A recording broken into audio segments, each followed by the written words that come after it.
Bom, boa noite novamente a todos vocês.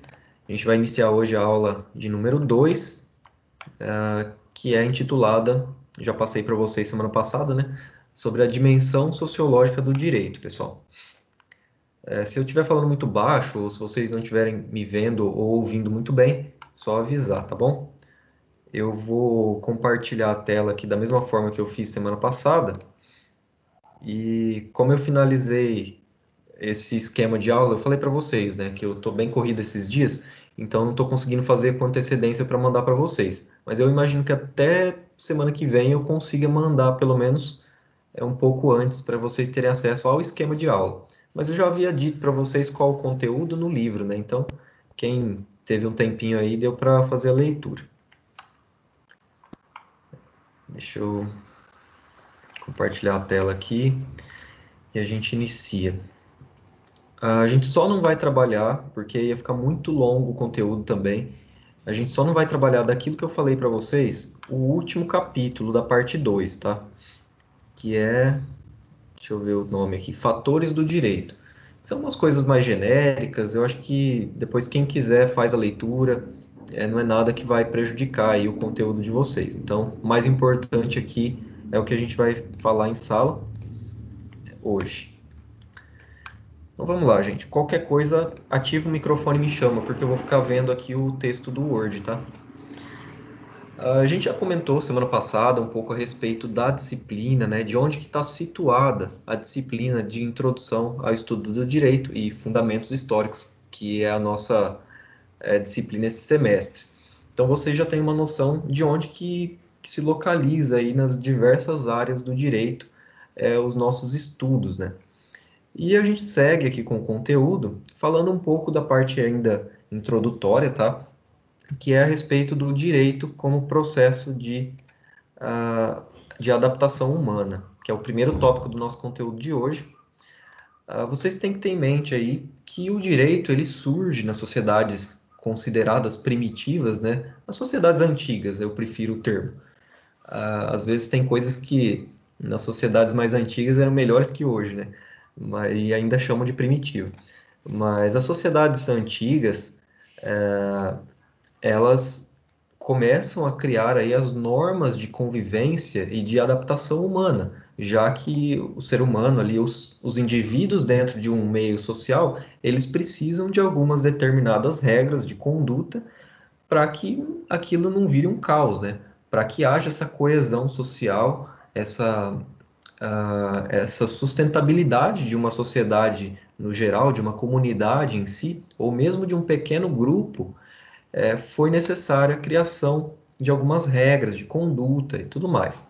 Dentre elas, a gente tem, que é o nosso principal objeto, é o direito, né? E o direito, ele surge desse processo de adaptação humana para superar algumas dificuldades, e uma delas é essa, que é a dificuldade de convivência, né? O direito surge para organizar essas normas de convivência na sociedade. Gostaria de pontuar com vocês dois tipos aqui de adaptação. Estou seguindo o livro do Paulo Nader, tá? Se alguém leu alguma coisa complementar e quiser também falar, fique à vontade. Nós temos dois tipos de adaptação humana, em síntese. A interna, que isso é relativo a questões internas do seu organismo mesmo, tá? Questões de, enfim, temperatura, alimentação, isso não vem muito ao caso aqui. E a externa, que diz respeito às questões externas ao indivíduo, ou seja, as questões sociais, né? A relação do indivíduo com a sociedade. E aí que entra o direito, né? O direito ele surge desse processo de adaptação social, como eu já disse, muito por conta da necessidade de garantia da paz, da ordem e do bem-estar comum em uma sociedade. Basta vocês imaginarem aí como que seria uma sociedade sem algumas normas de convivência básicas que a gente tem hoje, né? Apesar de termos normas, ainda nós temos práticas de atos ilícitos, contravenções penais, enfim, e outras formas de violação a esses direitos. E vocês imaginem então o caso em que nem normas houvessem, né? Seria realmente um verdadeiro caos aí na sociedade e a gente tem aí até dificuldade de imaginar como que seria possível a existência de uma sociedade sem essas normas. O direito ele não é um fim, tá? Ele não é um fim em si mesmo. Eu não crio o direito somente pelo fato de criar, de existir, de fazer existir o direito. Ele é sim um meio. E um meio para quê? Justamente para isso, para satisfazer essas necessidades sociais, comunitárias, de paz, de ordem, de bem-estar comum, tá? De regulamentação. Então, ele é um meio. Até acho que é o Paulo Nader, salvo engano mesmo, que cita o exemplo de que ele é como se fosse uma engrenagem de um engenho. Então, é algo que faz funcionar, né? Não é um fim por si só. O direito, como vocês vão ver ao longo dessa disciplina, principalmente, nas próximas aulas, ele tem uma característica, uma delas, que é a mutabilidade. Isso quer dizer que o direito ele não é o mesmo da antiguidade para a Idade Média, para a modernidade, para os dias contemporâneos. Então, ele tem essa característica de mutabilidade. Isso significa que o direito ele decorre desse processo de adaptação social e ele decorre desse processo enquanto algo histórico, enquanto algo que é demarcado e produzido de acordo com determinadas situações de tempo e espaço. Então, você tem um direito que ele é determinado no espaço, geograficamente definido, em um determinado tempo. Isso é importante que vocês saibam para vocês não criarem aquela noção de, digamos assim, analisar um instituto de uma determinada sociedade ou de um determinado tempo aos olhos do direito vigente, né? Então, vocês têm que ter essa noção de que o direito ele é mutável.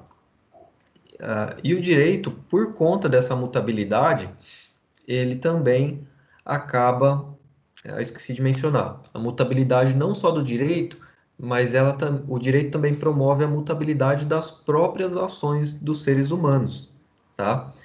Isso promove o que a gente fala de adaptação das ações humanas. Estou recebendo algumas mensagens aqui, eu não sei se é do grupo. Não, não é. Não vou mais olhar lá, senão a gente não caminha. Então, as adaptações das ações humanas, pessoal, elas, elas decorrem de vários fatores, né? Não só por conta do direito, a gente vai ver que existem outros instrumentos que provocam adaptações, como questões religiosas, questões morais e tudo mais. Só que o direito, ele tem uma maior efetividade nesse sentido de promover adaptações da sociedade por conta da coercibilidade. O que é a coercibilidade? Significa que o direito ele tem um poder ali, ele tem o poder de fazer acontecer, né? Então em alguns casos, você é obrigado a obedecer determinada norma de conduta. Se não obedecer, você é sujeito a uma sanção, a uma pena, tá? Mais claro para a gente aqui é a esfera penal, né? Se você pratica um ato que é considerado ilícito, se você mata uma pessoa, não é aprovável essa conduta perante a sociedade. Então você vai sofrer uma coerção. O direito ele vai criar mecanismos para que essa conduta ela seja reprimida, tá? Então isso vai forçar adaptações nas ações humanas. Importante mencionar que o direito, ele enquanto permeado aí por essas relações da sociedade, pessoal, ele também ele também, de certa forma, depende da sociedade, tá? E outro ponto que a gente tem que salientar aqui para vocês é em relação, isso, salvo engano, já é um segundo capítulo lá do professor Paulo Nader, dessa parte 2, que é em relação à própria sociabilidade humana. O homem, ele é considerado um ser social, ou seja, nós vivemos em um meio social, em uma sociedade, uma comunidade, ou mesmo um grupo mais pequeno, e por mais que tenhamos a possibilidade de estar isolados, querendo ou não, dessa sociedade, por vontade própria, ou até mesmo por algum tipo de incidente aí natural, vamos pensar em algum tipo de naufrágio, né? A gente tem a história famosa do Robinson Crusoe, que ele acaba ficando isolado numa ilha, por um acontecimento que eu não me lembro muito bem a história, mas é um naufrágio, né? E então a gente tem essas situações de isolamento, só que, de acordo com a doutrina e os teóricos, eles consideram que o homem, por ter essa característica de social, ele somente consegue sobreviver em sociedade. Por mais que tenhamos essas experiências de isolamento, né?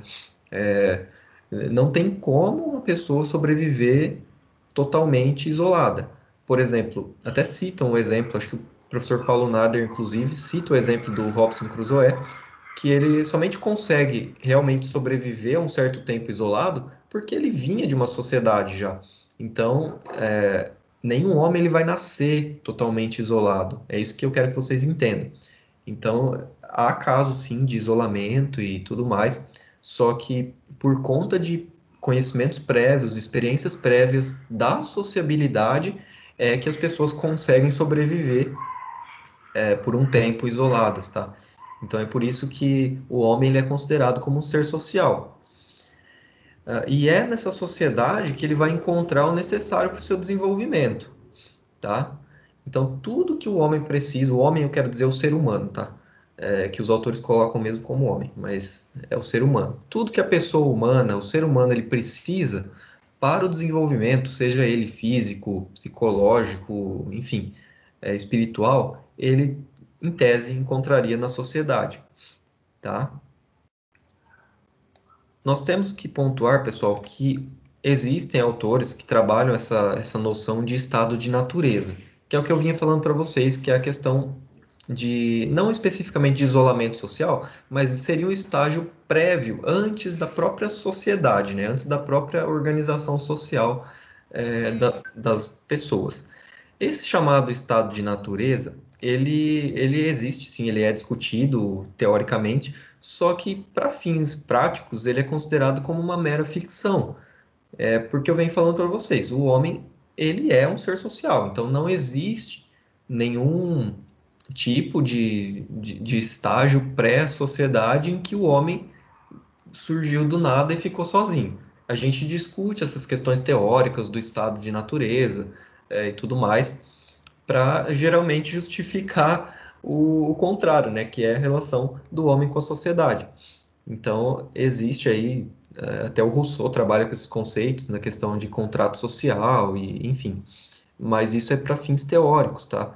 A gente não pode imaginar que algo como isso efetivamente ocorreu na prática e da forma como é descrita, tá? É claro que tem os conceitos que são trabalhados, mas para fins de estudo, isso é considerado como uma ficção, que é algo que não se tem comprovação científica de que realmente ocorreu. Mas a gente pode imaginar aí sim que existiam grupos mais isolados, pequenos, e não uma sociedade, é claro, como a nossa, que é bem mais complexa, nos primórdios. Mas isso não quer dizer que um ser humano, um indivíduo, era totalmente isolado, tá? E pensando nisso, a gente tem que traçar algumas diretrizes e pensar algumas características de como que se dá essas interações sociais, né? Como que ocorrem as interações entre esses indivíduos em uma determinada sociedade. Existem vários meios, várias caracterizações desses tipos de estudos, pessoal. E a gente vai começar falando da interação social propriamente dita. O que seria essa interação social? Seriam processos de mútua influência entre os indivíduos de uma determinada sociedade, ou seja, pessoas interagindo entre si. Eu interagindo com o meu vizinho, com a minha família, com o meu grupo enfim, da faculdade, da igreja, tudo isso são interações sociais. Então, mútua influência, por quê? Tanto eu exerço minha influência ali enquanto indivíduo sobre outras pessoas, quanto eu sou influenciado também por atitudes, por práticas de outras pessoas. Então, é um processo mútuo, né, de uma relação de troca, realmente.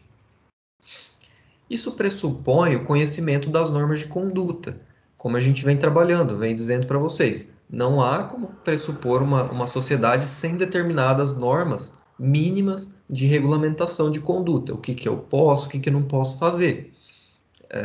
Isso pensando a nível, inclusive, de cotidiano mesmo, tá? Nem falando de direito ainda, mas do próprio cotidiano, das normas de interação social. Então, pressupõe-se conhecimento por parte dos indivíduos que estão em determinada sociedade para que haja essa interação social. E a gente tem três formas que o Paulo Nader traz aqui que podem ocorrer essas interações sociais, tá? Podem existir outras classificações, mas a gente está trabalhando aqui com esse autor. Então, a primeira delas seria a cooperação. O que que é cooperar, né? É, como o próprio significado da palavra traz, é trabalhar em conjunto, né? Então, você, enquanto possuidor de um interesse em comum com outras pessoas, vocês podem trabalhar, vocês podem cooperar de forma conjunta para que possam atingir um determinado fim. Vamos pensar, nós eu enquanto professor e vocês enquanto estudantes, ou mesmo só vocês enquanto estudantes. Vocês pertencentes a um grupo de uma turma, um semestre aí específico, vocês podem cooperar para atingir uma finalidade em comum, que é, por exemplo, a aprovação em uma determinada prova, ou a aprovação, ou a conclusão do próprio curso de direito, né? Então, isso é o que a gente tem de cooperação. Vocês têm uma finalidade em comum, e trabalham em conjunto para que isso possa ocorrer para todos. Outra forma de interação social é a chamada competição. Isso daqui já difere um pouco da cooperação, porque apesar das pessoas terem ali os seus interesses, a competição ela vai, de certa forma, estar centrada em um determinado indivíduo, à medida que ele quer atingir o seu interesse e para isso ele precisa da exclusão de outras pessoas. Então, a gente pode pensar, a título de exemplo mais atual, a aprovação num concurso público, tá? É, de certa forma, uma competição, já que para que eu seja aprovado, imaginemos que tem uma vaga só, para que eu seja aprovado, eu necessito, de certa forma, que os outros não sejam aprovados. Então, é uma competição e para isso existem normas de regulamentação, a gente vai ver como funciona. Então é diferente da cooperação à competição. E por fim, existe também o chamado conflito, tá? É aqui que é o que a gente mais trabalha no direito, né? Os conflitos. E qual a diferença então do conflito e a competição, né? São bem próximos, só que a diferença do conflito para a competição é que no conflito existe o próprio embate ali entre as pessoas, seja esse embate físico, moral, enfim, dos interesses mesmo. E a partir do momento que ocorre esse conflito, pessoal, é que não as pessoas não conseguem resolver, como eu e o Thiago a gente estava falando antes, né, da questão de soluções alternativas de conflitos. Então, as pessoas não conseguem resolver uma determinada situação na base do diálogo ou de algum acordo, surge esse conflito, que é justamente o embate ali de interesse ou de direitos que coloca as pessoas em polos antagônicos, né? E o direito ele surge nesse momento justamente para regular e para solucionar e também para prevenir esses conflitos.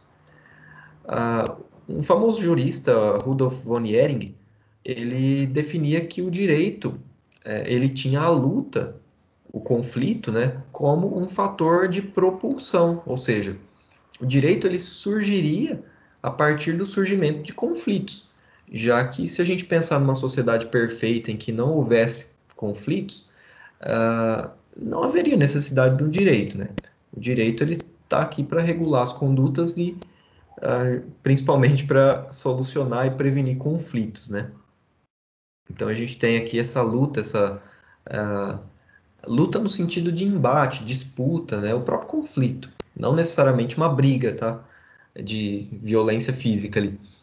Pode ser também, mas entenda no sentido mais amplo aqui da palavra, no sentido de que a luta, esses conflitos, o embate de interesses é um fator que vai alçar o direito, que vai fazer com que o direito se mova, né? Com que ele se crie, com que ele se transforme ao longo do tempo. Tudo bem até aqui? Alguém quer alguma Tem alguma colocação, tem alguma dúvida? Senão a gente vai seguindo. Outra forma de interação social é o que se chama de solidarismo ou entrosamento social. O que seria isso, né? Seria uma outra forma de interação social, como eu já disse, mas pautada aqui em interesses em comum ou, de certa forma, benefícios em comum, né? Existem aqui basicamente duas formas dessa solidariedade social, que é caracterizada pela semelhança ou pela divisão do trabalho, tá? Nessa primeira forma, pessoal, ocorre um esforço de trabalho em conjunto. Até o autor do livro que a gente utiliza, o Paulo Nader, ele utiliza o exemplo de um grupo de pessoas atuando em conjunto para levantar um bloco de concreto. Isso é um exemplo de solidariedade ou mecânica também, como Durkheim parece que caracterizava com essa nomenclatura de mecânica, então pode ser também esse nome. Mas basicamente o que a gente tem nessa primeira forma é um trabalho em conjunto de pessoas também motivados aí por um interesse único ou comum, tá? Então isso é o que se chama de interação, de solidarismo por semelhança. Nessa segunda forma, que é da divisão de trabalho, a gente tem que ela ocorre quando essa divisão do trabalho ela se dá por meio da sua natureza ou de especificidades. O Paulo Nader ele dá inclusive o exemplo de um grupo de legisladores trabalhando para a elaboração de um código, tá? Um código civil, por exemplo, ou de processo civil. A gente tem que podem ocorrer as duas formas, inclusive, de interações aqui, de solidariedade. Tanto essa de semelhança, que seria todos eles envolvidos na criação de um código, e também a solidariedade por meio da divisão de trabalho, já que esses legisladores, esses deputados, enfim, eles seriam encarregados, grupo a grupo, de acordo com seus interesses, as suas funções, de elaborar partes desse código, tá? De acordo com as suas características. E isso beneficiaria, de certa forma, o todo, né? Já que essas partes do código elas seriam juntadas ao final para que o trabalho fosse concluído. Mas a gente pode pensar também em exemplos mais comuns aqui do nosso dia a dia. Por exemplo, você ter que utilizar um meio de transporte, por exemplo, um Uber, né? Você está dependendo de um trabalho alheio, então de certa forma, há uma interação social, já que você, para chegar ao seu destino, você necessita desse trabalho, dessa atuação de uma outra pessoa, tá? E essa outra pessoa não tem exatamente a mesma finalidade que você tem. Por exemplo, eu para chegar no meu trabalho. Então, a pessoa não tem a finalidade de ir trabalhar. A pessoa tem o Uber, eu digo. O Uber tem a finalidade de realizar o trabalho dele, que é fazer o transporte, tá? Pouco importa se você vai trabalhar, se você vai na padaria, se você vai no mercado. Então é isso que caracteriza essa solidariedade por divisão de trabalho. Cada um fazendo a sua parte, tá? Cada um na sua esfera ali de atuação, mas por meio dessas interações diferentes, tá? De diferentes formas, a sociedade consegue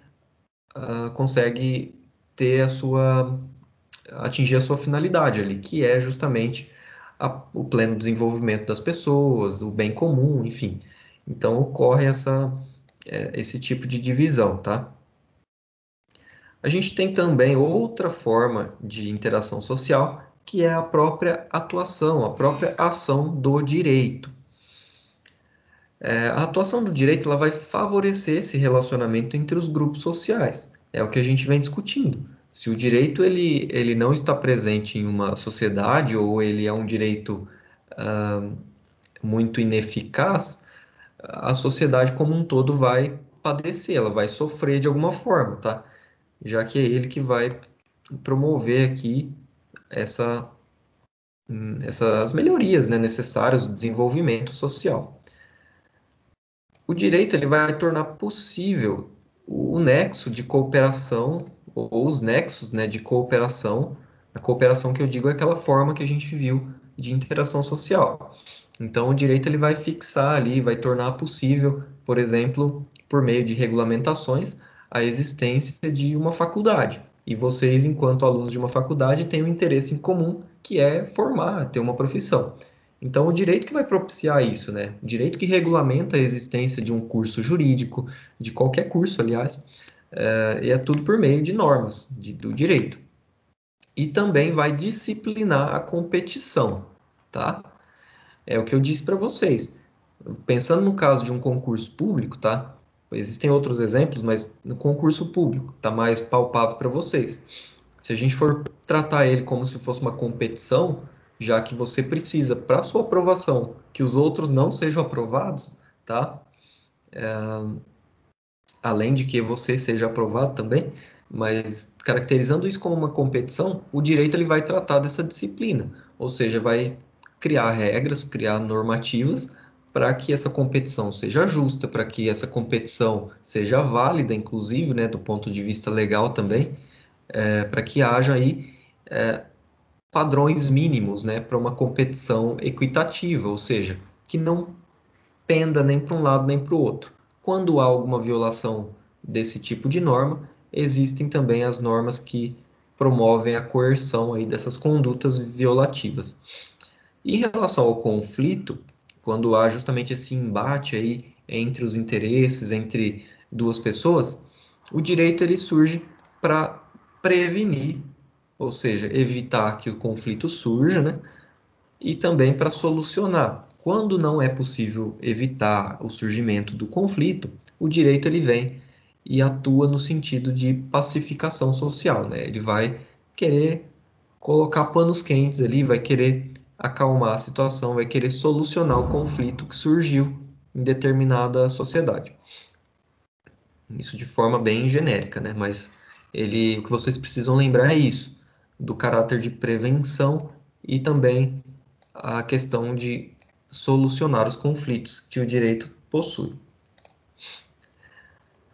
A partir do que a gente vem discutindo, é possível notar, né, a clara dependência aqui do direito e da sociedade. O direito e a sociedade, de acordo com o professor Paulo Nader, eles se pressupõem, ou seja, tanto o direito depende da sociedade quanto a sociedade depende do direito. Então, não adiantaria ter normas jurídicas e tudo mais se não houvesse uma sociedade para seguir essas normas, né, para cumprir, para fazer valer essas normas. E do contrário é a mesma coisa. Não adiantaria a gente ter uma sociedade sem essas normas mínimas de conduta, tá? Então, ambos se pressupõem. O primeiro tópico que a gente vai falar é sobre fato social e direito. Fato social, o que que é, né? Tem aqui a observação que o direito ele é estabelecido conforme os fatos sociais. Eles são, pessoal, produtos da sociedade, né? O que a gente vem falando também, criados historicamente, de acordo com determinada época, de acordo com determinado tempo, né? Então, os fatos sociais vão ser essas criações, esses produtos da sociedade, né? Na maioria das vezes, surgem ali em complemento a outros que já existem, ou inclusive são contraditórios a outros que eram considerados como padrão, tá? Um exemplo de que a gente pode considerar como um fato social é a utilização da internet, tá? Isso é o que está bem palpável para a gente aqui. Se não fosse a internet, a gente não estaria nem tendo aula, né? Mas a utilização das tecnologias, da internet, o que isso vai impactar no direito?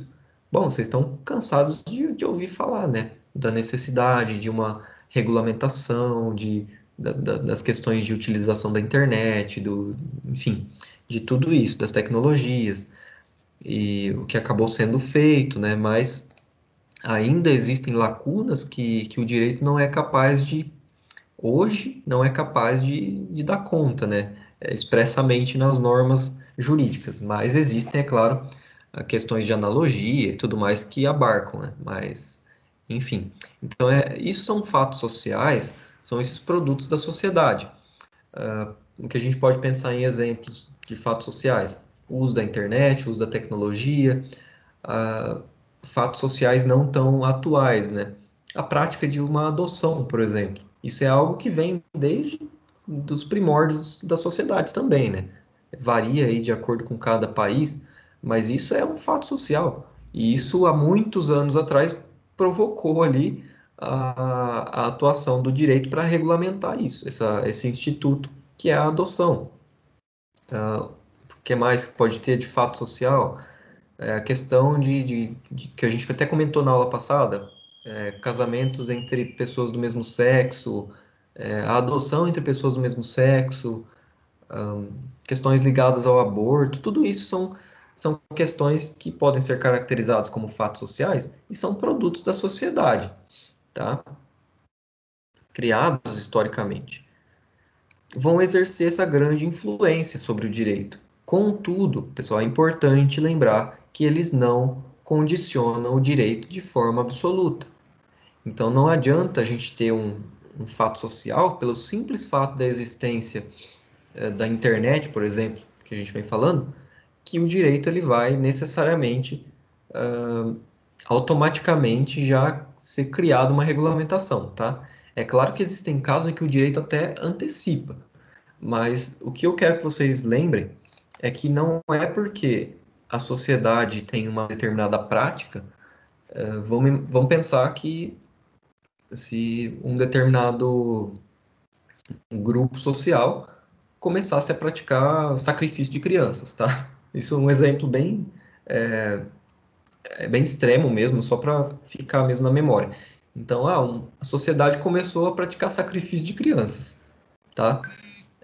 O direito ele vai necessariamente ter que se submeter a essas práticas? Não, né? Então, para que o direito mude, olha, é necessário que tenha realmente uma que esses fatos sociais eles sejam profundamente enraizados na sociedade e que por meio de um a gente vai falar aqui depois, né? Mas por meio da razão, esses legisladores eles entendam que realmente deve ser mudado o direito. Mas em geral, os fatos sociais eles não vão condicionar de forma absoluta o direito. Então, mesmo que haja uma prática, um costume muito enraizado ali, e que o direito ele considere ilegal ou pelo menos não permitido, vai continuar sendo, tá? Então, o direito ele tem que observar, e isso é muito tênue, essa linha de separação entre o que é ou não que o direito vai observar, né? Isso vai depender realmente de cada época, de várias circunstâncias históricas, políticas, enfim, econômicas, inclusive, que vocês até vão entender melhor se fizerem a leitura do capítulo, do último capítulo da parte 2, né? Que são esses fatores que influenciam o direito. Mas sintetizando, pessoal, são vários fatores aí que influenciam na criação ou na extinção de algum determinado direito. E o que vocês devem lembrar é que os fatos sociais, eles influenciam, exercem uma influência e o direito tem que observar, tá? Observar não quer dizer que ele vai seguir, que ele vai adotar como padrão. Então, lembrar que ele não é algo absoluto, tá? Não é uma imposição da sociedade. A sociedade tem forte influência sobre o direito, mas não é ela por si só que vai determinar os rumos do direito. O direito, ele nem sempre, já vem falando, né? Nem sempre deve acompanhar os erros da sociedade. Nesse ponto, é o direito que vai impor as modificações aos fatos sociais. Então, se existe uma determinada prática que o direito considere, ou pelo menos quem fez o direito considerava ilegal, considerava injusta, o direito ele vai exercer a sua coercitividade para que essa prática se altere, tá? Para que aos poucos a sociedade vá se alterando. Então, é o exemplo que a gente vem dando e comentou na aula passada da questão da união afetiva, da questão do aborto, tá? São questões polêmicas que envolvem aí inúmeras discussões. São, a gente não pode negar que são praticados, né? Então, são fatos sociais. E aí o direito, em algum momento, vai ter que, como já vem fazendo, né? No caso, principalmente com mais evidência das uniões entre casais homoafetivos aí, do mesmo sexo, que já vem fazendo, já vem se alterando, mas é o direito que, em algum momento, ele vai ter que se posicionar. Vai manter a questão da ilicitude ou de não ser permitido ou não regulamentado, ou vai passar a regulamentar e vai passar a tornar possível, né? Então, no caso do aborto, a gente está um pouco ainda mais lento aí por conta realmente de ser uma situação muito delicada que envolve inúmeros fatores. Mas em algum momento vai ter que surgir alguma regulamentação sobre isso, tá? Mais específica, porque a gente vê aí a todo momento os fatos sociais e as atitudes, as práticas provocando o direito a um posicionamento diferente do atual. Então, a tendência realmente é ter alguma alteração, tá? Pode não ser uma alteração radical, mas pode ser uma pequena mudança que é para justamente atender esses anseios sociais. Nisso, pessoal, a gente tem a importância da pessoa, da figura do legislador, que é quem tem aí a função primordial de criar o direito, né, de fazer o direito sair do fato social, digamos assim, ser valorado e virar uma norma, virar uma lei, que seja. Atualmente, o direito escrito, ele é predominante. A gente vê em sociedades que têm predomínio da tradição romana, principalmente, do direito romano, que existe essa forte influência, essa forte tradição do direito escrito, né? De imensos códigos traduzindo aí relações das mais simples até as mais complexas, tá? E existem países como Estados Unidos e Inglaterra, por exemplo, que tem uma tradição mais germânica do direito do common law, né, que se chama, que é um direito mais pautado nas tradições, nos precedentes, enfim. Mas, assim, em síntese, o direito escrito ainda é o que tem predominado, né, por conta de vários fatores, tanto de questões de influências de colonização, de tudo mais, e também por questões da própria segurança jurídica mesmo, né, de se ter uma norma clara e escrita que todos podem ter acesso, mas vários fatores que influenciam nisso também. O Estado moderno, e moderno eu digo a partir das formações dos primeiros Estados-nação, eles criaram esse poder próprio aqui para formular o direito. Então, passaram-se aqui por várias mudanças também, mas hoje o que a gente tem são, em síntese, aqui no Brasil, por exemplo, os três poderes, né? Executivo, legislativo e judiciário. Cada um com a sua função, e o legislativo é o que possui a função de criação do direito em si. Tá? A gente vai trabalhar isso melhor na parte de processo legislativo. Tá? É um tópico que eu vou abordar com vocês na disciplina. Mas o poder legislativo ele tem então essa função de criação, de, de fazer aí surgir o direito, né? No papel, pelo menos. O legislador ele deve ser sensível a essas mudanças sociais. Então, como a gente vinha trabalhando na questão do fato social, que é algo que é criado socialmente, o legislador, muito em partes por ele estar envolvido, estar inserido também na sociedade, ele deve ter essa sensibilidade e ter esse contato com as modificações, com as mudanças que estão surgindo, e ele deve, em grande parte, considerar isso na elaboração das leis que ele está aí fazendo enquanto exerce a sua função. O direito ele surge então como fruto tanto da experiência, né, dessa interação também do legislador enquanto membro da sociedade, quanto da razão, já que ele teria que passar essa experiência dele pelo crivo da razão, pelo crivo científico e tudo mais, para que isso pudesse se tornar um direito, tá? Então, no plano ideal, o direito ele seria então fruto dessa experiência, né, do âmbito prático mesmo, pragmático e também da razão, que seria essa essa provação mesmo da prática por meio de uma ciência, por meio de pelo menos, de um raciocínio lógico, né, no mínimo, tá? Para verificar se realmente aquilo é o que se considera o melhor direito, né? Ou pelo menos o mais adequado àquela determinada época, determinado tempo. O direito hoje, né, atualmente, ele não se limita somente ao disciplinamento social. O que é esse disciplinamento social? Não sei se vai dar tempo de trabalhar muito com vocês isso, mas provavelmente eu devo dar certa importância e certo foco em que existem determinadas épocas em que o direito ele atuava basicamente para coagir a população, né, para conter a população e evitar que as estruturas sociais, principalmente ali no fim da Idade Média e tal, essas estruturas sociais que elas fossem modificadas. Então, o direito ele servia como contenção, como disciplinamento, fazer com que as pessoas sejam dóceis e produtivas e não questionem a ordem social vigente. Hoje, o direito ele não se limita somente a isso. Eu digo não se limita porque ele ainda tem esse papel. Querendo ou não, a gente é condicionado a algumas práticas, algumas atuações, e isso é o disciplinamento, né?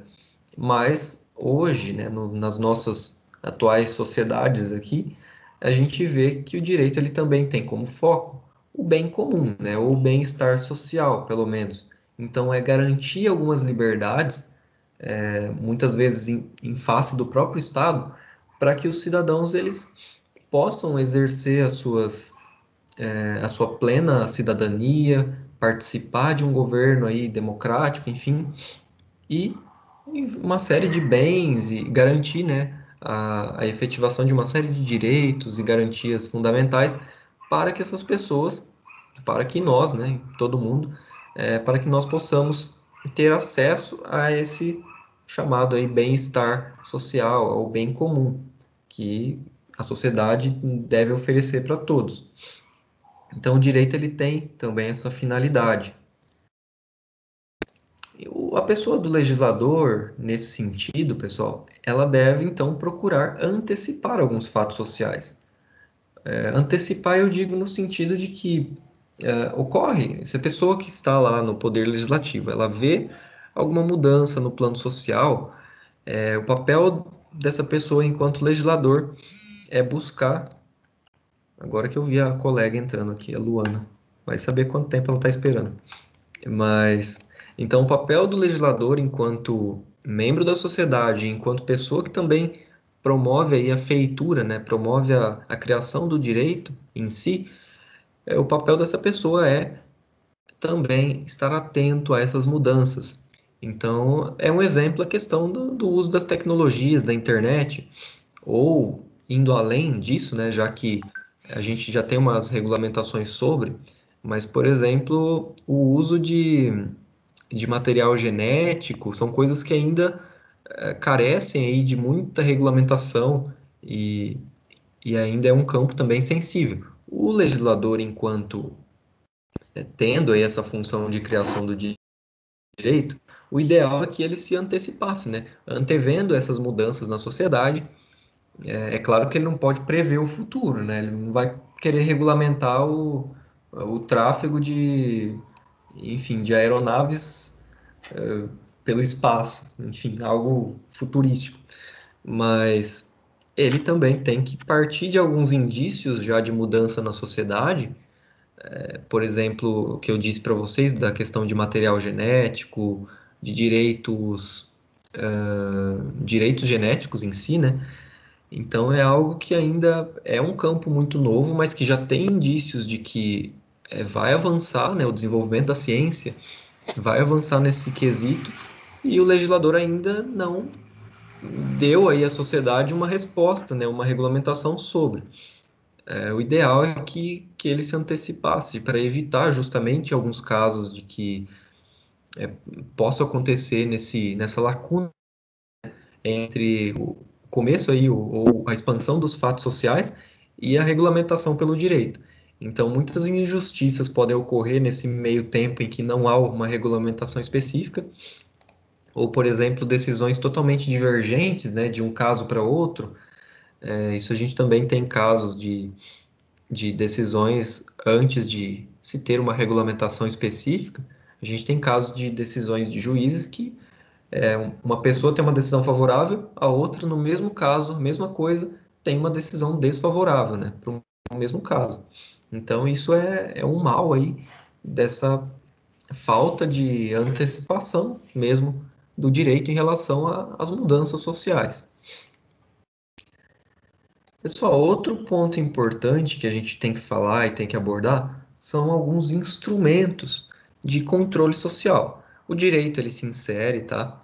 Inclusive é um dos principais. A gente tem outros, a moral, a religião, os costumes sociais, enfim, o direito.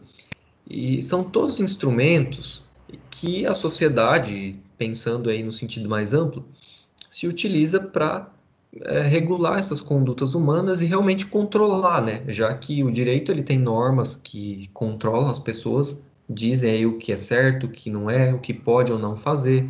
A moral também, tá? Cada um tem a religião, tem as normas de conduta em que a pessoa pode ou não praticar. Então, cada uma dessas formas de controle social vai ter uma esfera de atuação. Algumas vezes se misturam, tal, a gente vai ver, mas o objetivo aqui da disciplina é criar uma separação e pelo menos que vocês tenham uma clareza, pelo menos de onde o direito se situa em meio a esses instrumentos.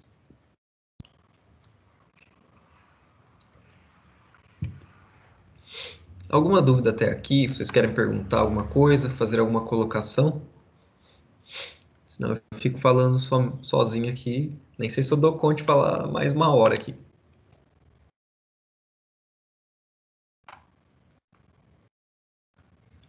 Vamos seguir então. Logo eu vou começar a fazer pergunta para vocês, só para fazer vocês falarem, tá? Começar a atribuir ponto aqui. Prova oral. Não, professor, tá ótimo. Pode seguir o barco aí tranquilo. Tá bom. Pessoal, então vamos lá, né? Vamos falar desses instrumentos de controle social. Desses instrumentos que eu mencionei para vocês, do direito, moral, os costumes, a religião, o direito, ele é o que tem a maior efetividade. Por quê, né? Por que que o direito ele consegue ter esse maior impacto aqui na sociedade, digamos assim? Por conta da coação que ele exerce.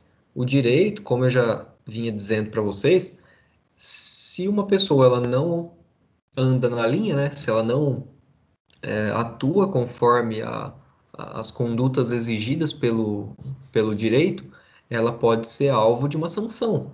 E realmente ela pode ser obrigada a ter alguma prática ou então a deixar de fazer alguma coisa. E isso é o que se chama de coação, né? Ou de coerção, de coercitividade. Né? E então a coação ela é o elemento que vai diferenciar realmente o direito de outras áreas aqui desse controle social, tá? Apesar de que em alguns casos por exemplo, normas religiosas ou morais, exercem inclusive mais peso do que o próprio direito na pessoa, tá? Sobre o indivíduo. Mas, como regra aqui, a questão da coação, ela diferencia o direito, por quê? Por mais que a religião, a moral ou os costumes tenham essa influência, eles não podem te obrigar exatamente, no sentido estrito da palavra, não pode te obrigar a fazer nada. Então, você, no âmbito da moral, você faz porque você quer, ou porque a sociedade te influencia, mas você ainda faz porque você quer fazer. Se você não fizer, não vai ter uma sentença condenando você a uma pena privativa de liberdade, tá? Como ocorre no direito. Então, é isso que é a coação.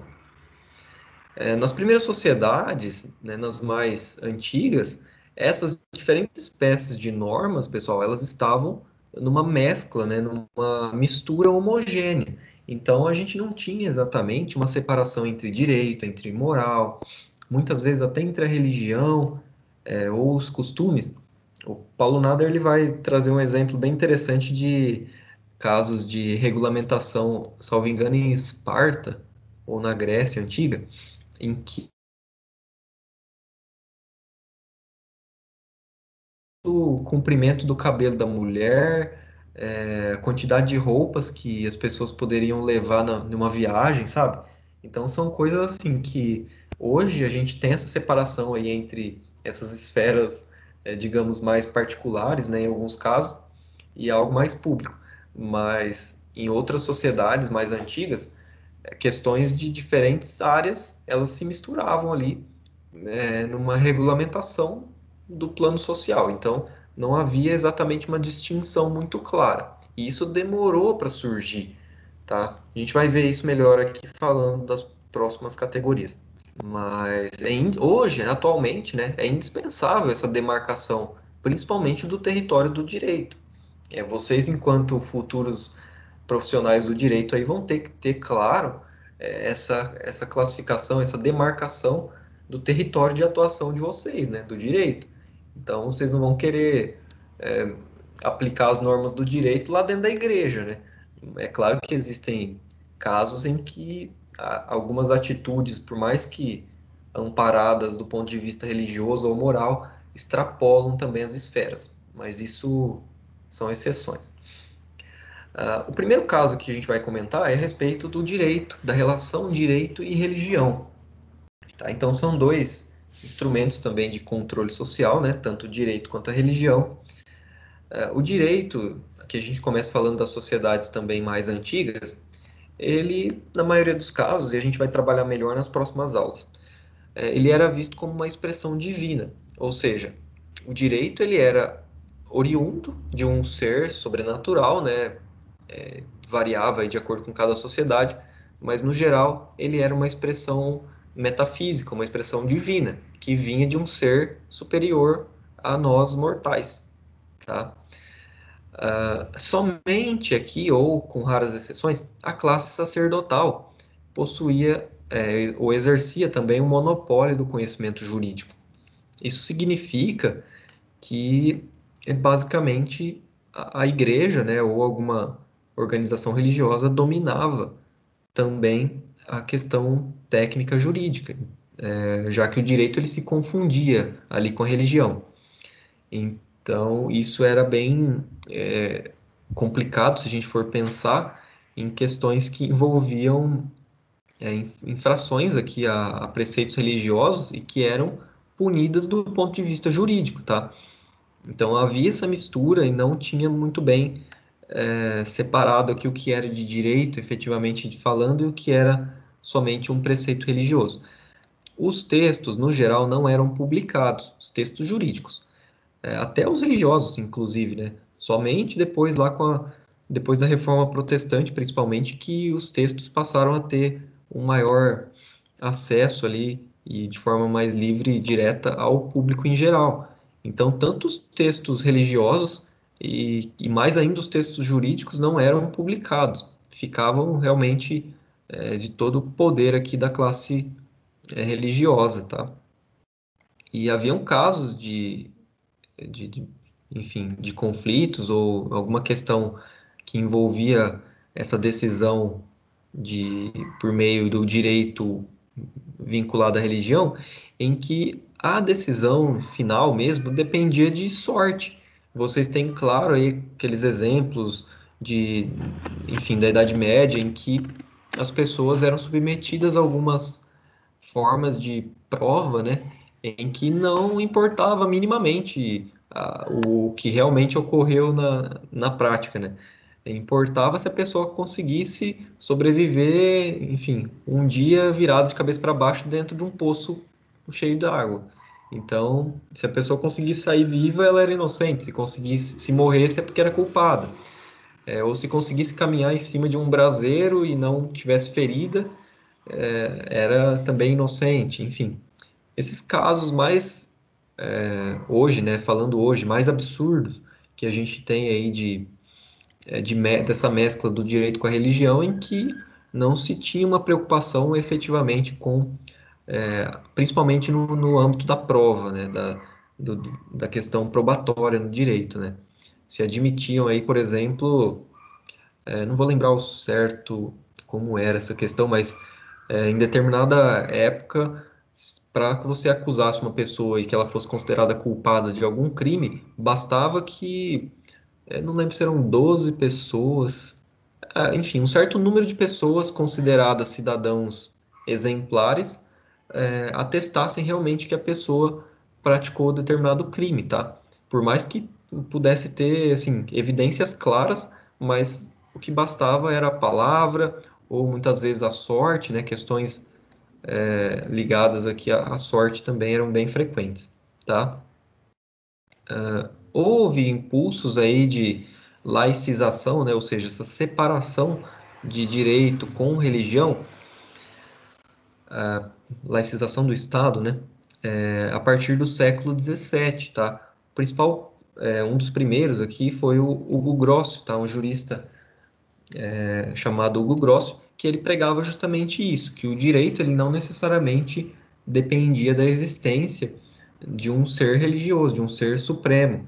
Ele era algo social ali que podia inclusive ser um direito natural, que é imanente, né, natural da pessoa humana, mas que não necessariamente oriundo ali de um ser supremo, de um ser metafísico, tá?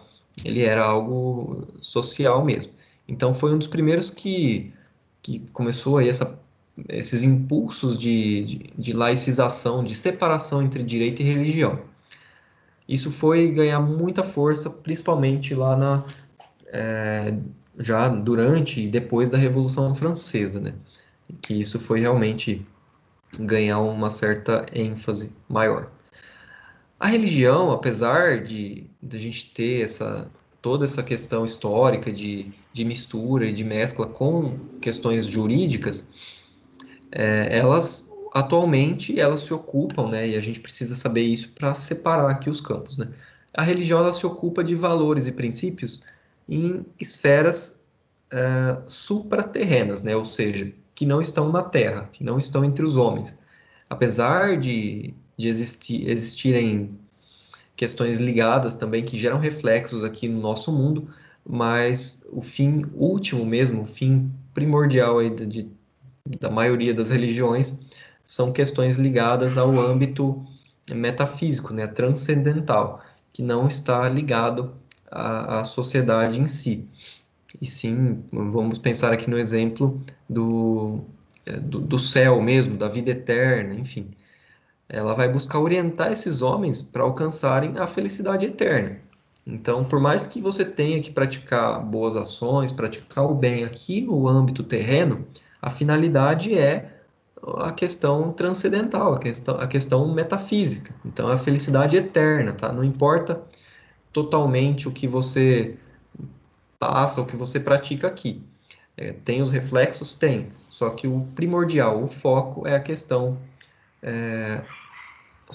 supraterrena, né? Um instrumento valioso para a harmonia social. Isso não tem como a gente negar, que a religião, enquanto um instrumento de controle social também, ela exerce aí um grande papel nessa questão de harmonização da sociedade.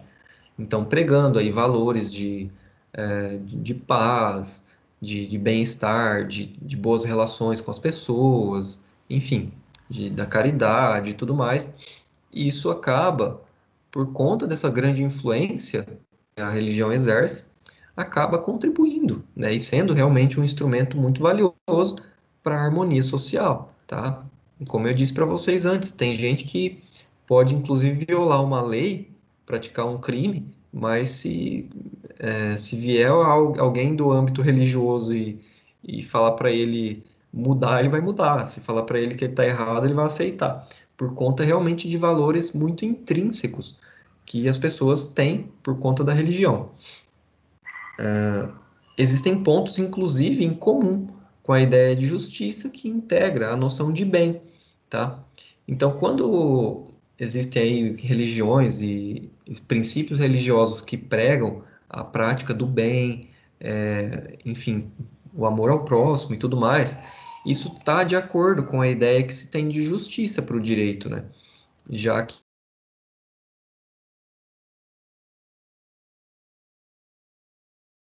uma ação, uma boa ação, não vai em nenhum momento contradizer questões jurídicas, né? Pelo menos não em regra. Outro instrumento, pessoal, de coerção, de controle social é a moral. E aqui a gente vai falar, então, dando sequência, dessa relação entre direito e moral. Isso vai ser melhor abordado no âmbito da filosofia do direito. Não sei com quem que vocês vão ter aula depois disso, se é que vocês já não estão tendo de forma remota, né, interativa, só online. Mas a questão da moral, ela é mais abordada na filosofia do que na introdução aqui ao estudo do direito. Mas aqui a gente só tem o objetivo de fazer essa separação e também estabelecer uns pontos em comum. O direito e moral, eles não se excluem. Então, existem questões que são pertinentes ao âmbito do direito e outras do âmbito da moral. Só que existem outras que tangenciam também, que são relacionadas. Então, não é algo totalmente contraditório.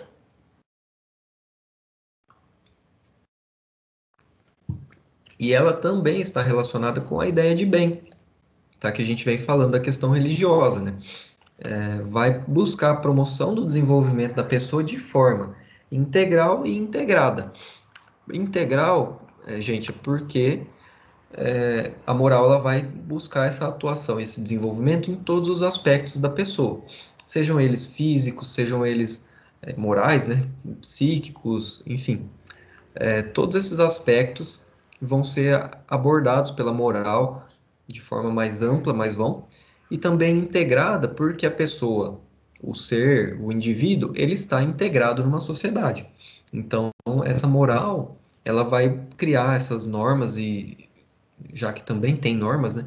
Mas vai ter esses preceitos que buscam o desenvolvimento da pessoa de acordo também e de forma integrada com a sociedade em que ela vive, já que não tem como você, por meio da moral, você também excluir as outras pessoas, as demais. Somente você vai ter o seu desenvolvimento e ser totalmente atendido de forma integral aqui.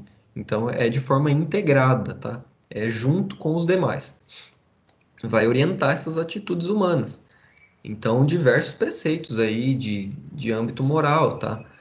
A questão de, por exemplo, isso até casos que relacionam com o direito. Por exemplo, não pegar algo que não é seu, tá? Você vê alguma coisa, se você se apropriar disso, uma que pode ser caracterizado como um ato ilícito e outra que é contra a moral também. Um exemplo disso que relaciona moral e direito. Ou, por exemplo, de pegar algo que você encontra, que você sabe também que não é seu, você se apropria. Também vai contra os preceitos morais. São diversos tipos, né, dessa moral. Tá? Moral a gente trabalha no âmbito mais amplo, só que existem vários tipos. A gente tem a autônoma, que é aquela interiorizada, né, aquela subjetiva mesmo da pessoa, tá? São os meus preceitos morais. A religiosa, que é aquela de âmbito daquela instituição que a gente já vem falando, que é a religião. Então, vai ter alguns preceitos que não necessariamente são criados pelo indivíduo, mas sim por um grupo religioso ou uma religião que ele segue e que vai ditar normas de conduta para ele. E também moral de âmbito social. São preceitos mais amplos também que advêm da própria sociedade. Então, pode ser que não venha do âmbito religioso e nem do indivíduo, mas a própria sociedade criou ali, ao longo de muito tempo, um preceito moral de que você pode ou não pode fazer determinada coisa, tá? Então, a moral seria isso, ela atuaria nessas diferentes esferas aqui, a autônoma, que é a individual, a religiosa e a social. Na antiguidade, como a gente vinha dizendo da religião, o direito e moral eles também não eram separados, tá? Não havia essa separação. Só veio ocorrer com também um jurista chamado Cristiano Tommaso em 1705, tá? Que foi o primeiro que deu aqui o primeiro critério diferenciador de direito e moral. E aqui que as coisas vão ficando mais claras para vocês. Então, para o Tomásio, pessoal, o direito ele trataria do foro externo, né, do âmbito externo da pessoa. Então, tudo que é externo a mim é âmbito do direito. Já a moral, ela trataria do âmbito interno, né? Tudo que está dentro de mim, a esfera subjetiva, é âmbito da moral. Isso foi criticado por outros pensadores e tal, mas era uma visão, de certa forma, um pouco mais radical dessa separação, por conta justamente, né, que fazia essa quebra, né? Até então a gente tinha tudo misturado e ele vem e busca estabelecer um critério muito claro do que é o direito e o que é a moral. A gente tem também a diferenciação proposta por Kant, um pouco depois já do Tomásio, tá? E o Kant, ele vinha dizendo que para que um ato tenha um valor moral, ele deve servir de modelo às demais condutas, tá? Então não basta somente que ele seja de foro interno, ele tem também esse aspecto, de certa forma, externo, do ponto de vista que ele tem que servir de modelo às demais condutas. É aquela coisa, né? Haja da mesma forma que você espera que os outros ajam. Então, simplificando muito, né? Então, um ato que tem esse valor moral, ele teria que ter essa característica de, de poder servir como um modelo às demais condutas. Se eu estou praticando uma determinada conduta e eu não, pensando aqui de acordo com Kant, né, e eu não espero que as outras pessoas pratiquem essa mesma conduta, não seria moral, tá? Seria imoral. E o direito, para Kant também, ele estaria fundado na questão da liberdade, tá? Seja individual ou coletiva. Então, para o Kant, o direito ele atuaria nessas esferas de que uma pessoa ela pode praticar os seus atos com certa liberdade, desde que os atos eles também não atinjam a esfera alheia, né? Eles não vão cercear liberdades dos outros. Então é por isso que ele pauta o direito aqui com fundamento na liberdade, tá? Atualmente, que os critérios mais modernos de separação entre direito e moral vão trazer algumas distinções. Com base, o professor Paulo Nader traz aqui o, um autor chamado Alessandro Gropali. Não sei se a pronúncia é essa do sobrenome. Mas ele vai trazer algumas distinções de ordem formal e também de conteúdo, tá? De ordem formal, ele ressalta que a gente tem, no âmbito do direito, uma determinação e no âmbito da moral, a gente tem uma forma não concreta. O que que isso quer dizer? Que o direito, ele tem todo um conjunto de normas, de princípios, enfim, que estão todos determinados claramente. Já a moral, isso além da questão da coerção, né? Já a moral, ela não é algo concreto, não é algo que está escrito, tá? A não ser que seja interiorizado pelo direito, mas não é algo que está escrito, tá? Não é algo que está determinado especificamente. Então, essa seria uma primeira diferença de ordem formal. O direito, ele é determinado, vamos pensar que ele é escrito, tá? É que tem os casos de direito que não são escritos, mas para fins de esclarecimento aqui, vamos pensar no direito escrito. A moral não é escrita, não é tão determinada e concreta quanto o direito. Temos também a questão da bilateralidade do direito e a unilateralidade da moral. Isso quer dizer, pessoal, que o direito, ele tanto pressupõe direitos, né? Uma pessoa tanto pode ter direitos, quanto nessa relação de surgimento ali de um direito, nessa relação jurídica, social, também vai ter alguém que tem um dever. Então, o Paulo Nader dá o exemplo da questão trabalhista. Se eu tenho um direito trabalhista, alguém vai ter que ter um dever para comigo. Então, eu tenho direito a receber minhas horas extras. E o meu patrão, o meu empregador, tem o dever de me pagar essa quantia. Então, o direito ele tem essa bilateralidade. Já a moral, não. A moral, ela é unilateral. Somente é você com você mesmo. Por mais que tenha relações com religião, com sociedade, mas ninguém tem o dever de observar a sua moral, tá? Não tem alguém encarregado de verificar se você está agindo de forma moral ou imoral, tá? Outro, o direito ele tem a exterioridade e a moral ela é caracterizada pela interioridade. Já vim falando para vocês, e é o primeiro critério que surgiu, né, para diferenciação. Ainda se mantém. Então, o direito ele vai se preocupar com aspectos exteriores, por mais que em alguns casos, como na esfera penal, por exemplo, você se preocupe em saber um elemento subjetivo da pessoa. Ah, teve dolo, teve intenção de matar, por exemplo. Então, há um elemento subjetivo. Mas o que importa é o que foi exteriorizado, de certa forma, tá? Então, por exemplo, eu estou pensando em matar uma pessoa, mas não sai daquilo, eu não mato. Isso não vai chegar a motivar o direito a agir, tá? A me punir, só porque eu pensei em matar alguém. Já no aspecto moral, isso pode trazer consequências para mim, porque eu, por exemplo, pensei em matar uma pessoa. No aspecto do direito, não traz consequência nenhuma, enquanto eu não praticar efetivamente. Já no âmbito da moral, não.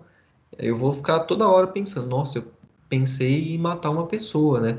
Aquilo vai contra os meus princípios morais, individuais, os princípios religiosos, sociais. Então, aquilo vai exercer uma certa coerção em mim, mas no âmbito interno, tá?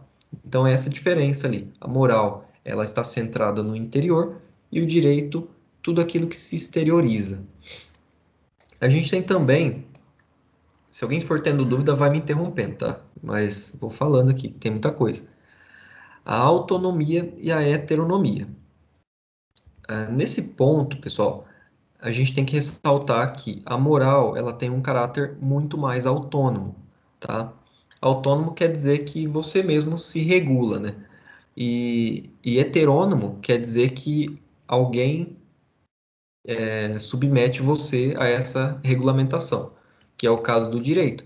Então, você não faz a determinada coisa porque você quer. Por exemplo, vamos pensar em algo bem prático também. Você não paga imposto porque você quer. Você é sujeitado àquilo, tá? Então, o direito, ele exerce essa função heteronome, que submete você a determinada sanção ou a determinada coerção, tá?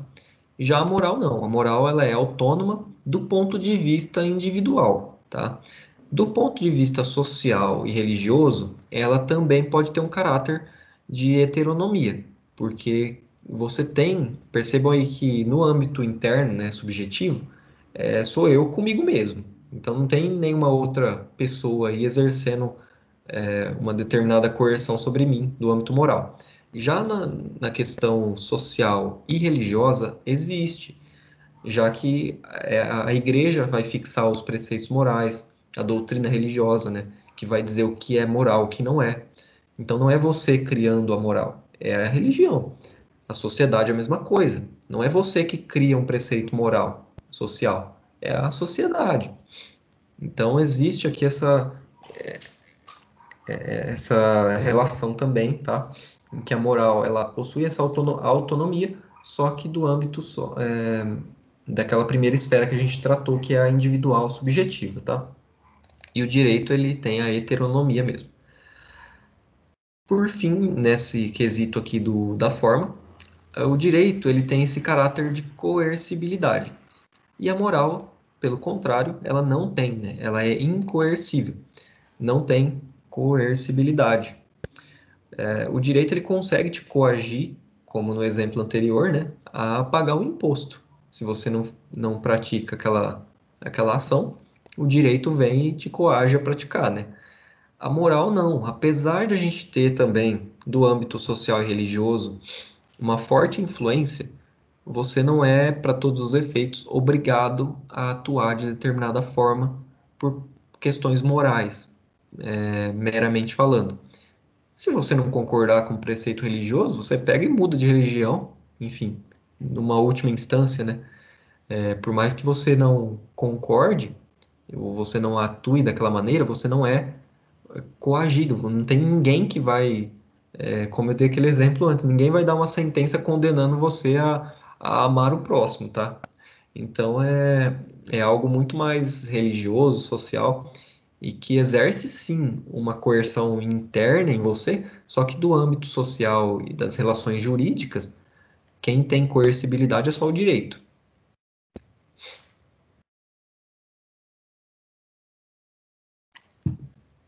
Seguindo, as distinções enquanto ao conteúdo, tá? O direito, em relação ao que ele tem de conteúdo, diz respeito muito à ordem, à pacificação social, aquilo que a gente já veio comentando. Já a moral seria o aperfeiçoamento da pessoa, dos indivíduos, da sociedade como um todo, mas algo muito mais centrado no indivíduo. Então seria esse aperfeiçoamento, você ser cada vez mais feliz, você ser cada vez mais bondoso, generoso, enfim, vai depender dos preceitos morais que você segue. Mas o direito ele vai buscar, em síntese, a ordem social, tá? A regulamentação da ordem. A moral não. Vai buscar esse aperfeiçoamento das pessoas. O direito também pode buscar e pode proporcionar esse aperfeiçoamento, mas aí já vão ser outras intersecções. A finalidade, digamos assim, primeira aí do direito seria essa garantia da ordem social. E para diferenciar, e para acho que é o que fica bem claro quando a gente fala desses conteúdos, é a questão da teoria dos círculos, né? Das teorias dos círculos. São aqui figuras, né, que a gente utiliza nas disciplinas para esclarecer melhor como que onde estão situados, né, os âmbitos da moral e do direito. A primeira delas é a teoria dos círculos concêntricos, do Jeremy Bentham, tá? Então, para ele, a moral seria mais ampla que o direito. Ou seja, o direito ele estaria contido ou subordinado à moral, tá? Então, a gente tem aqui essa figura, né? A moral como um círculo maior, mais amplo, e o direito aqui dentro, ó, contido na moral. Então, de acordo com essa teoria do Bentham, tudo o direito seria moral, seria advindo aí, seria da moral, mas nem toda moral seria direito, tá? Já que veja aqui, ó, essa parte que é moral, né? Toda essa parte de fora, só que não está dentro do direito. Então a moral seria algo mais amplo, de onde origina todo o direito. A segunda teoria seria dos círculos secantes, né? Do de Pasquier. Ele é um jurista, filósofo suíço, tá? Para ele, o direito e moral teriam uma competência em comum, mas áreas totalmente independentes. Então, isso daqui talvez é o que ilustre melhor assim o que a gente entende atualmente, né, nessa relação direito e moral. Então, a moral, enquanto esse primeiro círculo aqui, o direito, esse outro. Opa, tô mudando aqui a figura. Tá. O direito enquanto esse outro círculo. E esses dois círculos, vocês lembrem bem daquelas aulas de matemática, né, de conjuntos, né? Acho que era isso que tinha na matéria, né? Não sou muito fã de matemática, mas dá para lembrar disso. Então, a gente tem aqui normas somente morais e aqui nessa parte normas somente do direito.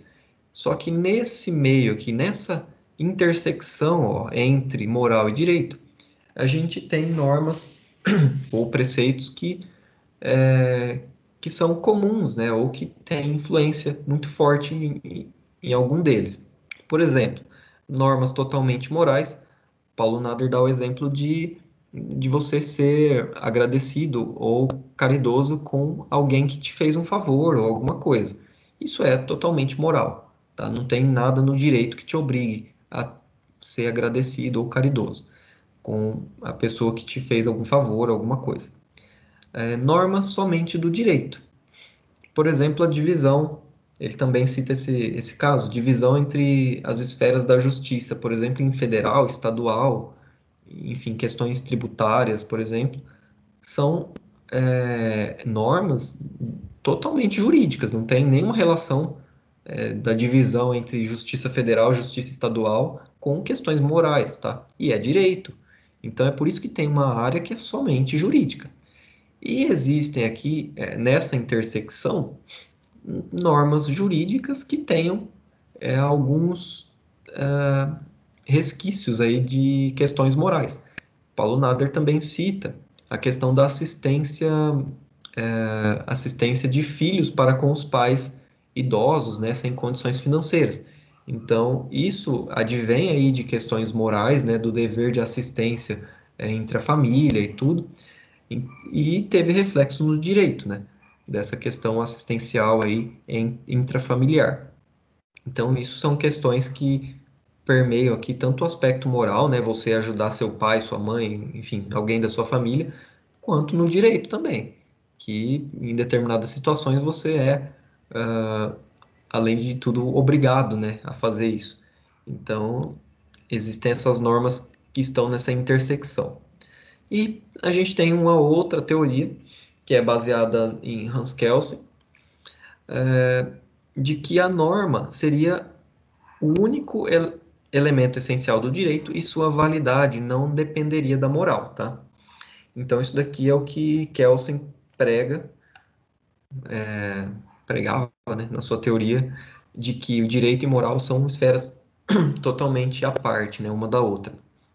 Então, para ele, somente a norma aqui, que seria objeto do direito, estaria nesse círculo e questões morais estariam numa outra esfera totalmente à parte.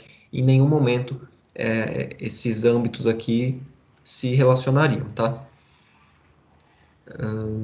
Por fim, para diferenciar questão de direito e moral, a gente tem uma outra teoria chamada mínimo ético, tá? Do Jelinek, também jurista. Não me lembro se é alemão, acho que é alemão também. Pessoal, essa teoria do mínimo ético, o que ela vai dizer? Que o direito, ele possui aí um mínimo de preceitos morais que são necessários ao bem-estar da sociedade. Então, o direito ele seria a materialização desses princípios morais em normas jurídicas. Seria ali o ponto mínimo, né? Não seria, né? Eu acho que se ele vivesse hoje, ele não faria essa teoria, né? Porque a gente tem tanta coisa que é regulamentada por questões do direito, que não tem nada de mínimo, né? Mas para ele o direito seria essa materialização dos preceitos mínimos morais enquanto normas para uma determinada sociedade ter o seu bem-estar. Então, dessa forma, o direito ele estaria subordinado à moral também, o que levaria àquela primeira teoria dos círculos concêntricos, tá? Já que o direito ele estaria dentro da moral. Então, só recapitulando, para vocês entenderem melhor essas divergências, essas separações aqui, direito e moral. A primeira teoria dos círculos concêntricos diz que todo direito é moral, mas nem toda moral é jurídica, né? É do direito. E eles estariam aqui contidos um no outro, pelo menos o direito na moral. Segunda seria da intersecção, né? Então, existiriam campos independentes em cada dessas esferas, mas também existiriam normas que estariam aqui em ambas as esferas, tá? Em ambas delas.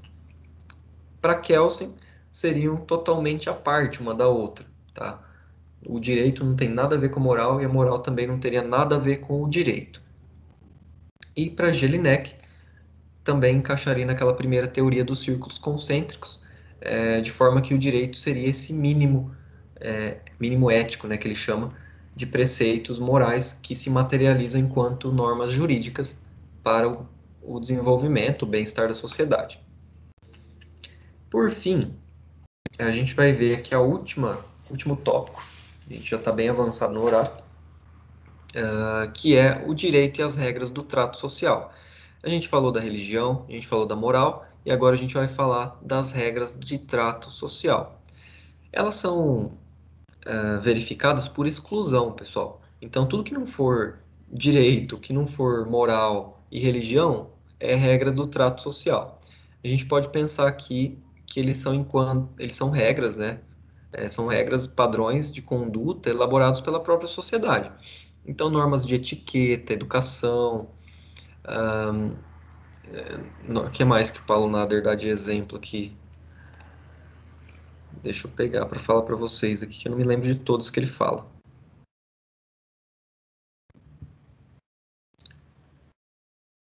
Enfim, mas agora eu não vou achar aqui.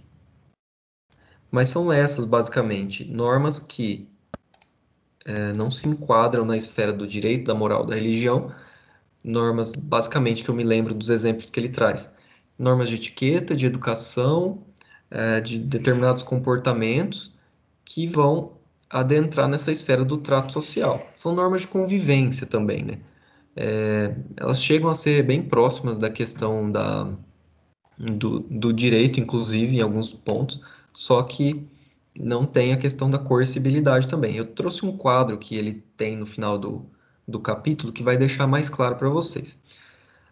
Elas também vão visar o aprimoramento das relações sociais, já que, por exemplo, em determinadas situações do dia a dia, a gente segue alguns padrões de comportamento, né? Vamos imaginar aí, quando você encontra um conhecido na rua, você vai falar bom dia, vai cumprimentar, são normas de etiqueta, de bom comportamento, que, querendo ou não, exercem esse papel aqui de controle, enfim, de domínio social também.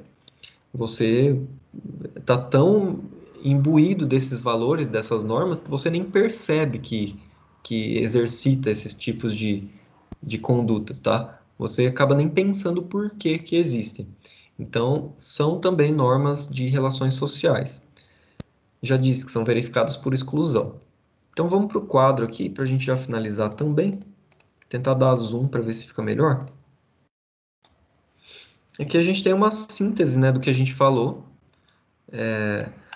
dos vários instrumentos aqui de controle social, né, do que a gente chama de controle social. O direito, moral, as regras de trato social e os preceitos religiosos. O direito, a gente vai partir dele aqui para delimitar bem. Então, o direito tem algumas características peculiares, né? Ele é bilateral, tá? Enquanto tem essa relação entre um direito e um dever de uma pessoa para outra, enquanto os outros são unilaterais, a moral, as regras e os preceitos.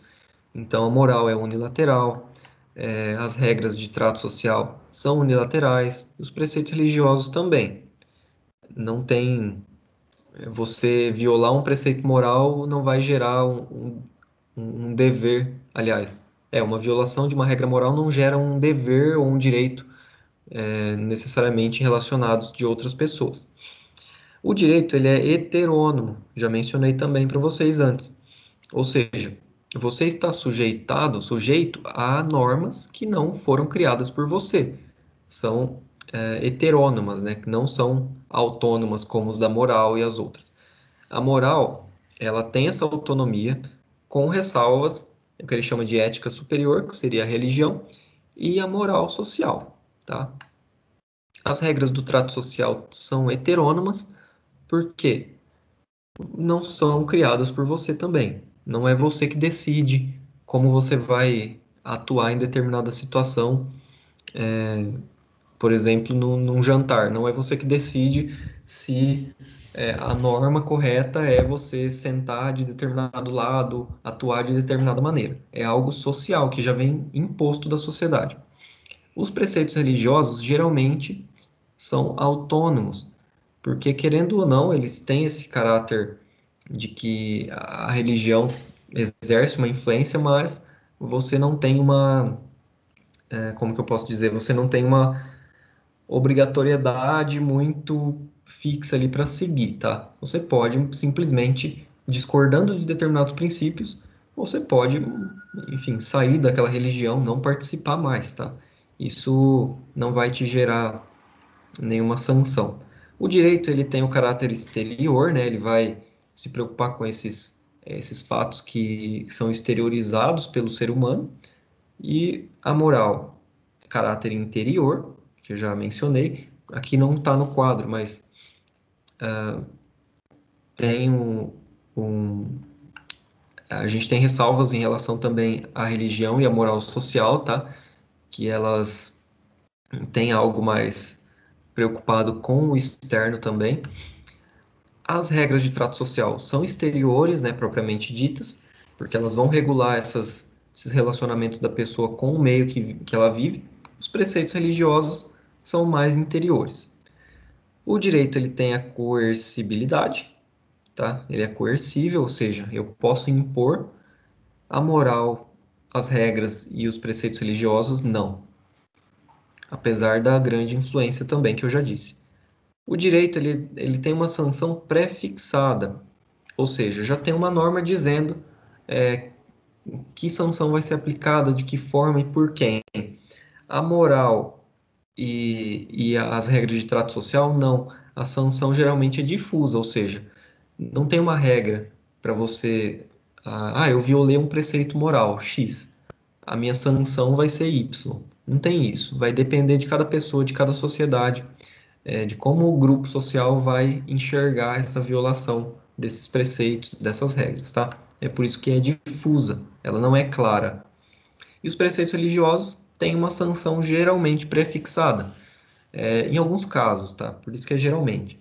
Então, por exemplo, você praticou uma infração muito grave, tem uma pena lá na igreja que é, na católica pelo menos, que é a excomunhão, tá? Então, existem algumas sanções, tá? Existe até o direito canônico, então existem sanções pré-fixadas e outras que já são difusas, por exemplo, perante os outros grupos ali. Aliás, no mesmo grupo religioso, as pessoas elas podem atribuir algumas sanções implícitas ali para alguém que viola um preceito religioso, que não é necessariamente muito clara, não é a mesma para todo mundo. Então isso varia, tá? Pessoal, ficou claro isso daqui? Alguém tem alguma dúvida em relação a isso? Já cansei de falar já. Alguém quer complementar algum ponto, falar alguma coisa? Por mim, tranquilo, professor. Posso Tudo fazer correto, perguntas, então? sem dúvidas. Tudo certo. Alguém mais, pessoal, quer comentar alguma coisa?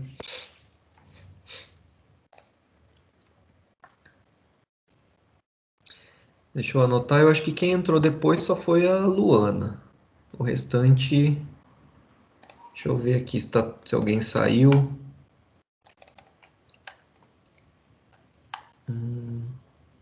Só um minutinho, pessoal. Só conferir aqui. Cláudia, Jason, Juliele. É isso mesmo. Só a Luana que entrou um pouco depois aqui. Vou anotar o nome dela também. Pessoal, em relação ao trabalho, eu vou definir agora, tá? Daqui a pouquinho. Só vou jantar. E, e aí eu já passo para vocês lá pelo grupo. Vocês acho que estão com acesso ao AVA já, né? Na minha disciplina. Eu postei a aula passada. Postei essa aula, eu vou postar já já também, tá? O material para vocês baixarem o esquema da aula e também a gravação vai ficar disponível lá um link, tá? Então não devo mandar mais no grupo o link das gravações nem do material. Eu acho que vocês já devem estar com acesso. Caso alguém tenha problema, me avisa ou peça para algum colega compartilhar. O que mais que eu tinha que dar de aviso? Eu já avisei para vocês na aula passada, né? As pré-aulas e pós-aulas, no geral, vou deixar para vocês fazerem leituras, tá? Não vou ficar passando questões nem atividades toda a aula. Vou dar esse exercício, essa atividade para vocês de resumo de um material que a gente vai trabalhar depois nas próximas aulas. Vou selecionar certinho o livro e o conteúdo específico. Eu vou fazer um arquivo assim com as diretrizes gerais, mas acho que todo mundo sabe como faz um resumo, né? Pelo menos. Então, é basicamente pegar o conteúdo que vocês lerem e fazer uma síntese, uma aglutinação ali com as principais ideias e pontuar, né? Tudo que vocês considerarem importantes. O que mais?